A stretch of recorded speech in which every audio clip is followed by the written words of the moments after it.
Sisi kama nyinyi madiwani mnapokuwa mnapata utaratibu, tushirikishane vizuri sisi wenzenu, ili kusudi tuweze kusimama pamoja. Linapotokea tatizo linakuwa sio la kwako diwani. Hata siku ile wakati tuko pale kwenye kile kikao, nilitamka kwa wale watumishi wa Mungu, nikawaambia hivi, jambo hili sio la diwani. Mmeona barua hii na hawa watu waliokuwa nani? Mheshimiwa, wewe fanya mikutano, wanadi hawa ili wananchi wajue ubaya wao.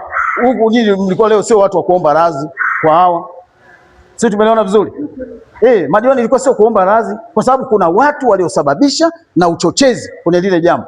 Nenda kawasimamie kwenye nani kwa wananchi. Jamani, kuna majina hapa, yuko fulani na fulani na fulani. Hawa wangekuwa nakumbana nao wale wakina Daipesa. Kwamba hivi kumbe wewe ndio unaituletea mambo haya. Kumbe wewe ndio unaituletea mambo haya. Sasa jambo likawa kimya, hawa wanaona kwamba sasa hawa ndio waliotusababishia sisi.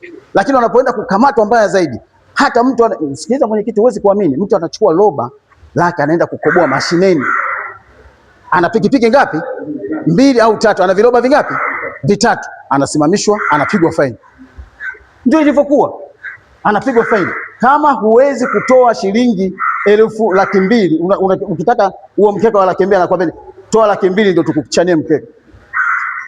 Kama huna 200,000 wewe leta tu uliokuwa nayo. Kwa hiyo kuna watu wametoa 30,000. Wewe kweli mtu anapitisha roba 3, sheria inasema unatoa 30,000, hela inaenda wapi? Mwenyekiti wa halmashauri. Ndio ujue hawa wafanyabiashara wanaenda kuwaharibieni nyinyi madiwani, lakini wanawachonganisha na analuka moja kwa moja mpaka kwa mkurugenzi. Ikitoka kule nyinyi mnajua kwamba kweli hili jambo liko vizuri, na ni kweli swala la ujazo ni jambo la kisheria. Hilo halina ubishi. Alichokisema mwenyekiti ni halina ubishi, lakini lingekuwa uniform. Jimbo